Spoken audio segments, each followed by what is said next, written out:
2006-2007 10వ తరగతి బ్యాచ్ జిల్లా పరిషత్ ఉన్నత పాఠశాల చిన్నశంకరంపేటలో చదివి ఉన్నత స్థాయికి వెళ్లిన విద్యార్థులు SLVN ఫంక్షన్ హాల్లో చేయగుంటలో 17 సంవత్సరాల తర్వాత ఫ్రెండ్షిప్ డే సందర్భంగా విద్యార్థుల ఆత్మీయ సమ్మేళనం నిర్వహించగా ఆనాటి ఉపాధ్యాయులైన రాములు, బాలేష్ గౌడ్, జాన్ వెస్లీ, నరసింహారావు, దుర్గారెడ్డి, అంజయ్య, దేవాసింగ్, దేవరాజు, వసుంధరాదేవి, ఆదిలక్ష్మి, అరుణాలను సమ్మేళనానికి ఆహ్వానించి సన్మానించి మెమోంటోలు అందించారు. వారికి విద్యను బోధించి ఉన్నత శిఖరాలకు పంపిన ఉపాధ్యాయులకు కృతజ్ఞతలు తెలిపారు.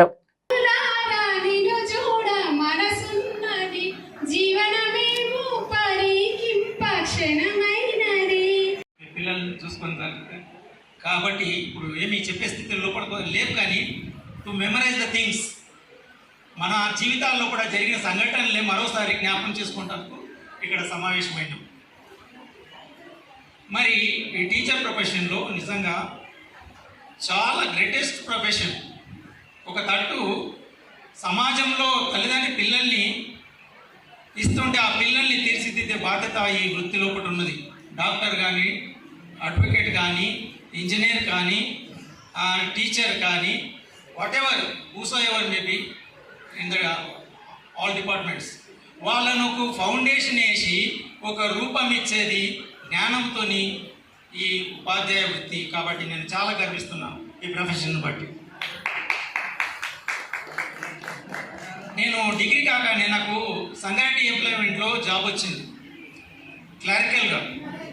అక్కడ డిపార్ట్మెంట్ అది ఎంప్లాయ్మెంట్ ఇచ్చేది ఎట్లా కావాలి అసలు అంటే ఎమ్మెల్యే కూడా అది ఉండదు.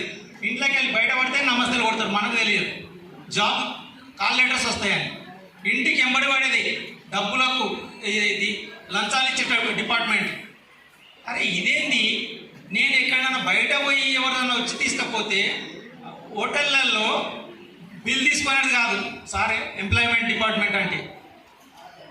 అరే ఆ తర్వాత ఎవరు వచ్చి తీసుకో బయట వెళ్ళేది కాదు, లోపలనే సాయంత్రం అయిందంటే డ్యూటీకి వెళ్ళి పోయి రూములనే ఉండేది.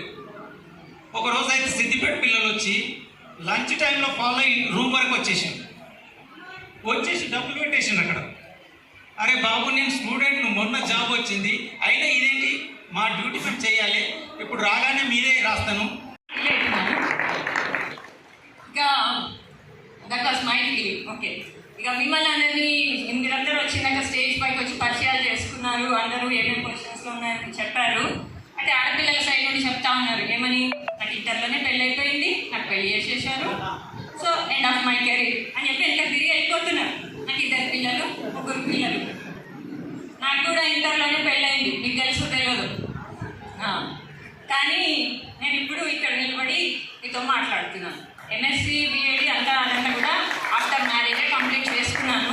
మరి నేను ఏ సందర్భంలోనైనా మీకు అప్పుడు చెప్తున్నానో లేదో, కానీ పిల్లలు ఇప్పటికే మీరు ఏం అయిపోలేదు. లైఫ్ అనేది this is not the end point here. మీరు ఓన్లీ ఇప్పుడు 30sలోనే ఉన్నారు, ఇంకా still you have your future. మీరు ఇప్పటికైనా ఏం కావాలనుకుంటారు మీరు సాధించవచ్చు. దానికి లర్నింగ్ అనేది నెవర్ ఎండింగ్, లైఫ్ లాంగ్ మనము లర్నింగ్ చేస్తూనే ఉండొచ్చు. స్కూల్ లైఫ్ అయిపోయింది, కాలేజ్ లైఫ్ అయిపోయింది, సో ఇక్కడనే నేను గీత గీసేసుకొని కూర్చుంటాను, వాళ్ళని వీళ్ళని బ్లేమ్ చేసుకుంటూ ఉంటాను. No, never do like that. మీకు చాలా ఉంది ఇంకా నేర్చుకోవాలంటే. మనకి లైఫ్ అంతా కూడా సరిపోదు అసలు. Every moment is a lesson learning అని అనుకోవాలి మనము. ప్రతి ఒక్క చోటు నుండి కూడా ఎన్ని తీసుకోవాలో వాటన్నిటిని మనం తీసుకోవాలి, ముందుకు వెళ్ళాలి. ఇంకా ఇంకొక విషయం చెప్పదలుచుకున్నాను. నేను ఈ జాబ్ చేస్తున్నాను కదా, నేను ఇక్కడికి వచ్చి చెప్తే బాగుంటుందో బాగుంటుందో, నేనేం చెప్పుకోతే ఇలా జాబ్ చేస్తలేను అని ఫీల్ కావాల్సిన అవసరం లేదు. నువ్వు ఏ జాబ్ చేసినా సరే, ఎంత చిన్న పని చేసినా సరే, దాన్ని నువ్వు త్రికరణ శుద్ధిగా చేస్తే మనస వాచ కర్మణ ఆ పనిని నువ్వు దైవంగా అనుకొని చేయాలి. ఆ పని ఎలా చేయాలి అంటే, ఒక పని అని అన్నప్పుడు దానికి వాడే స్పెషలిస్ట్ అని మన పేరు రావాలి అక్కడ. అట్లా అంత బాగా చేయాలన్నమాట. అలా చేసినప్పుడు మనకు చిన్న జాబ్ పెద్ద జాబ్ అంటే ఏమీ ఉండదు. అందరికీ గవర్నమెంట్ ఉద్యోగాలు రావాలి, లేకపోతే అందరూ ఏదో ఏసీ రూమ్లలో కూర్చొని పని చేయాలంటే సాధ్యం కాదు కదమ్మా. కాబట్టి మనం చేసే పని ఏదైతే ఉందో దాంట్లో మనమే టాప్. ఇంకా శంకరంపేటలో ఫలానా పని అంటే వాడే చేయాలి అని చెప్పుకునేటట్టుగా చేయాలి మీరందరూ కూడా. ఇంకా తర్వాత కనెక్ట్ అయ్యండి, మీ ప్రోగ్రెస్, మీ డెవలప్మెంట్ అంతా మాకు చెప్తూ ఉంటారని ఆశిస్తున్నాను. महत्वपूर्ण विषय इस मंच तक आए हुए महाशय पूर्व प्रधानाध्यापक रमन सर जी, पूर्व महाशय बालेश्वर गौड़ सर जी, जब तो बहुत सारे अधिकतर छात्रों के मन में ये था कि कठिनाई थे, डांटते थे, यानी मारते थे। ये थोड़े छात्रों के मन में दुखित हो सके, दुख भी हो सके, लेकिन ये सोचिए छात्र छात्राएं, जब परिवार क्यों ना हो, यानी कक्षा में छात्रों को क्यों ना हो, तब छात्र हो या माता पिता हो, जब बच्चों को जब प्रश्न किया जाता है, ऐसे परिवार में छात्र छात्राएं, लड़का हो लड़की हो, वह महत्वपूर्ण अच्छे हो सकते हैं। जहाँ प्रश्न नहीं है, जहाँ जब छात्रों को पूछा नहीं जाता है, तब छात्र विकसित नहीं हो सकते।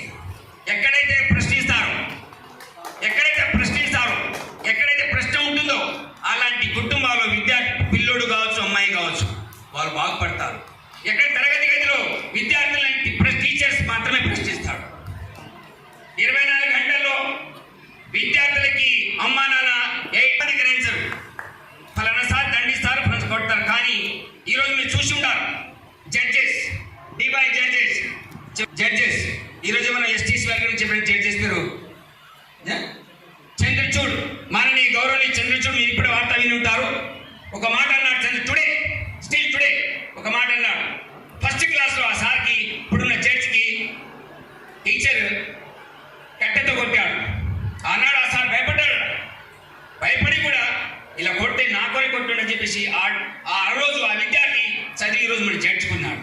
అంటే ఆలోచించాలి, ఎక్కడైతే దండన ఉంటుందో, ఎక్కడైతే ప్రశ్నిస్తారో అక్కడే పిల్లలు బాగుపడతారు విషయాన్ని నా మనసు వాస్తవంగా 100% గ్రహిస్తున్నాను.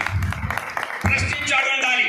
అందుకని విద్యార్థులకి టీచర్స్ తప్పకుండా అడుగుతారండి. సో అలా నేను అని ఉండొచ్చు పిల్లలకి. సో అగర్ ऐसा हो कभी दुखित हो तो बड़े मन से आप बड़े हो गए.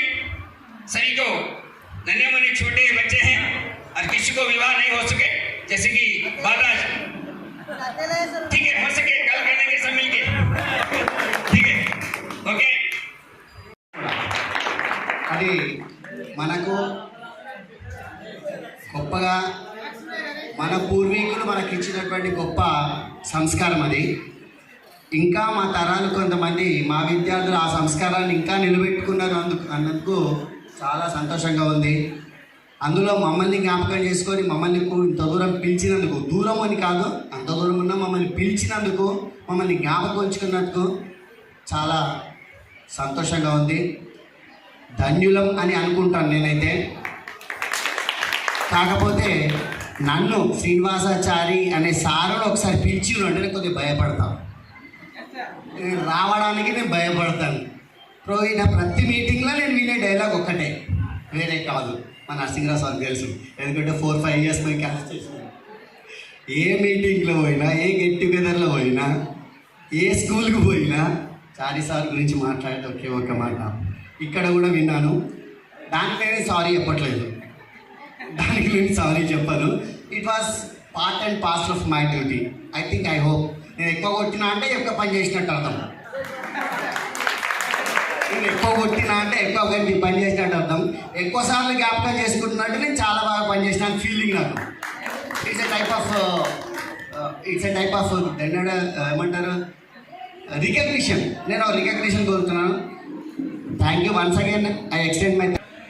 ఈరోజు మన పూర్వ విద్యార్థుల సమ్మేళనం, అందరినీ కలుసుకోవడం అనేటువంటిది మా ఉపాధ్యాయులకు నిజంగా అదృష్టమైనటువంటి విషయం. ఎందుకంటే మాకు ఒక టానిక్ లాంటిది ఇది, మళ్ళీ ఒక బలం చేకూరుతుంది. ఎందుకంటే మళ్ళీ మేము అందరం కూడా మళ్ళా ఒక పాఠశాలలో ఉన్నటువంటి భ్రాంతి మాకు కలుగుతూ ఉంటుంది. అది సంతోషం, నిజంగా హ్యాపీ. మరి నేను పూర్తి పీరియడ్ మీకు 6th క్లాస్ నుంచి నేను 7th అంటే మీకు 10th అయిపోయేదాకా కూడా పూర్తి పీరియడ్ మీకు 10th క్లాస్ అయ్యేదాకా కూడా నేను మీతో ఉండడం జరిగింది. సంతోషం. ఇప్పుడు విద్యార్థులనే కాదు, మీరు కూడా మాతోటి సమానంగా అయిపోయారు. బరువు బాధ్యతలు పెరిగాయి అందరికీ. అందరూ కూడా ఉపాధ్యాయుల యొక్క కృషి ఫలించింది అంటే అందరూ కూడా ఎంఏ, ఎంఎస్సి, బీఈడి, ఇంకా పోస్ట్ గ్రాడ్యుయేషన్ లాంటి అన్నీ కూడా చేసి ఉన్నారు. కొందరు వ్యాపారంలో కూడా ఉండడం జరిగింది. సంతోషం. బరువు బాధ్యతలు అంటే అందరికీ పెళ్ళి పిల్లలు అందరికీ కూడా వాళ్ళ బాధ్యతలు పెరిగిపోయాయి కాబట్టి మీకు ఉపాధ్యాయులు చెప్పేటువంటి పాఠాలతో పాటు జీవితం ఉండాలి అనేటువంటి విషయాలు చెప్తూనే వచ్చారు. అవి ఇప్పుడు మీకు సార్థకమవుతాయి. ఎందుకంటే వాటిని భరిస్తూ రావాలి అందరూ కూడా. ఫిజికల్ ఎడ్యుకేషన్గా నేను మీకు ఆటలలో నేర్పడము, ఆరోగ్యాన్ని ఇచ్చేయడము. ఆరోగ్యమే మహాభాగ్యం, ఇక దాన్ని మించింది ఏది లేదు. ఆరోగ్యం కాపాడుకోవాలి. మీరు కూడా భవిష్యత్తును, మీ పిల్లల భవిష్యత్తును తీర్చిదిద్దుతూ ఉపాధ్యాయులు చెప్పేటువంటి విషయాల్లో మీ పిల్లలతోటి చెప్పుకుంటూ మీ భవిష్యత్తును కాపాడుకోవాలని. ఎందుకంటే మీ డ్యూటీ కాబట్టి. అయితే ఒకటి ఏంటంటే, మీరు అందరూ చదువుకున్నారు, ఓకే, 10th ఇంటర్ తర్వాత అమ్మాయిలు పెళ్లి చేసుకున్నాం పిల్లలు అది ఇది అన్నారు, ఓకే. ఇంకోటి స్టేజ్ మీదకి రావడానికి కూడా మగ పిల్లల కంటే ఆడపిల్లలే ముందుకు వచ్చి చెప్తున్నారు. అంటే మళ్ళీ బాయ్స్ మనం వెనక పడ్డట్టే కదా లెక్క, అవునా? అయితే ఈ సందర్భంలో మా హెచ్ఎం సార్ రాము సార్ ఏమన్నారంటే, మీ టీచర్స్ లేడీస్ని అంటే ఆడపిల్లల్ని ఆ విధంగా ప్రిపేర్ చేశారేమో మేడం, అందుకే ఆడపిల్లలే వచ్చి మాట్లాడుతున్నారు అన్నారు. అంటే ఇక్కడ ఏమర్థమవుతుంది, లేడీ టీచర్స్ గర్ల్స్ని మోటివేట్ చేశాము. ఒప్పుకుంటారా? సరే, ఓకే. టైం సెన్స్ ఒకటి. ఇంకోటి కొన్ని విషయాలు చెప్పాలనుకుంటున్నా. చాలామంది 10th ఇంటరు పెళ్ళిళ్ళు, ఓకే, ఇదంతా బాగానే ఉంది, అది పార్ట్ ఆఫ్ ది లైఫ్. పెళ్ళి చేసుకోగానే కెరియర్ ఏమో ఆగిపోదు, అదొకటి పాయింట్ మీరు గుర్తుపెట్టుకోవాలి. సెటిల్ అయినారేమో అనుకుంటున్నారు, పెళ్ళిళ్ళు అవ్వగానే పిల్లలు, బాధ్యతలు, ఏదో ఎంతో అంతో చిన్న చిన్న బిజినెస్ చేసుకుంటున్నాము, సంపాదించుకుంటున్నాం కదా అని అనుకుంటున్నారు. కానీ మీరు చదువుని కొంచెము కొనసాగించాలి. 10th తర్వాత ఇంటర్, తర్వాత డిగ్రీ, తర్వాత దాంతోపాటు ఇప్పుడు గవర్నమెంట్ కూడా మనకు ఎన్నో రకాల పోస్టులు, నియర్లీ 20,000 పోస్టుల కొరకు మన జాబ్ క్యాలెండర్ కూడా విడుదల చేసింది. తెలుసా మీకు ఆ సంగతి? అప్డేట్ ఉన్నారా? Okay, good. ఇందాక ఎవరో వచ్చి మాట్లాడింది చూడు, ఎవరిని పేరు? ఏం పేరు? చంద్రమౌళియా? ఏం పేరు నీ పేరు? బాలరాజ్. Very good Balraj. నువ్వు ఓన్లీ ఫోకస్ అంతా కెరియరు, చదువు మీద ఉంది. నాకు చాలా సంతోషం అనిపించింది నువ్వు మాట్లాడుతుంటే. అయితే ఇంకోటి, మీరు 10th ఇంటర్ డిగ్రీ తర్వాత ఊరికే ఏదో చిన్న చిన్న జాబులు చేసుకుంటా ఉండకుండా మంచి గవర్నమెంట్ జాబ్స్, రకరకాల జాబ్స్ ఉన్నాయి, చదువు తగ్గట్టు జాబ్స్ ఉన్నాయి. అవి ప్రయత్నం ఎవరు చేయలేరా ఏంటి అని డౌటు. లేకపోతే మీరు ఇంతవరకే చాలు అని సెటిల్ అయిపోయారా? కొంచెం క్లారిటీ ఇస్తారా? ఎవరైనా ప్రయత్నం చేసిండ్రా? ఓకే. మళ్ళీ గర్ల్సే అంటున్నారు చేసినామని, బాయ్స్ అంటట్లే. అంటే బాయ్స్ ఎంజాయ్ చేస్తున్నారు అన్నట్టు, అవునా? ఇంటర్ అయిపోయింది, సెటిల్ అయిపోయినా, పెళ్లి చేసుకున్నాం కదా, డామినేట్ చేసుకుంటూ ఎంజాయ్ చేస్తున్నారా?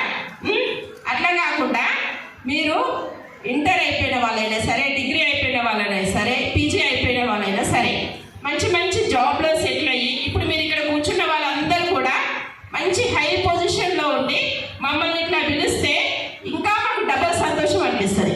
ఇప్పుడు మమ్మల్ని గుర్తుపెట్టుకొని ఎట్లా పిలిచిండ్రో, మీరు ఒక పొజిషన్లో ఉండి మంచి మంచి పొజిషన్లో, హై పొజిషన్లో ఇంకా హ్యాపీ, రెట్టింపు హ్యాపీనెస్ వస్తుంది. అయితే ఇప్పుడు మీరు 30+ కాబట్టి కెరియర్ ఏమీ ఫుల్ స్టాప్ పెట్టకండి. మమ్మల్ని పిలిచినందుకు మేము ఒక చిన్న అడ్వైస్ అనమాట, నా తరఫు నుంచి, మా టీచర్స్ తరఫు నుంచి కూడా మేమనుకుంటున్నాను. గుర్తును మాకు కలిగించినందుకు మీ అందరికీ కూడా నా తరఫున ప్రత్యేక ధన్యవాదాలు. ముఖ్యంగా చెప్పాల్సింది ఏంటంటే, ముందు చెప్పారు ఇదివరకు లాగా పిల్లలు ఇప్పుడు లేరు అన్నారు. అది మీకు ఒకటే చెప్తున్నా, అది తల్లిదండ్రులను బట్టి ఉంటుంది. అది ఒక ఉపాధ్యాయుడి వల్ల కాదు, అది తల్లి తండ్రి పిల్లల్ని ఏ విధంగా చూసుకుంటారో దాన్ని బట్టే ఉంటుంది. కాలం మారుతుంది, పిల్లలు మారుతున్నారు అంటే అది తల్లిదండ్రుల్లోనే ఉంటుంది. అది మీరు దృష్టిలో పెట్టుకొని మీరు మీ పిల్లల్ని వాళ్ళని ఒక టీచర్ కావాలని దండించారు, ఒకసారి చూసుకొని మీరు వాళ్ళకి మంచి భవిష్యత్తుని ఇవ్వడానికి ప్రయత్నం చేయండి. పెళ్ళికాని రవి, మ్యారేజ్ చూడమంటావా? ఓకే, చాలా థ్యాంక్ యూ అందరికీ. ధన్యవాదాలు.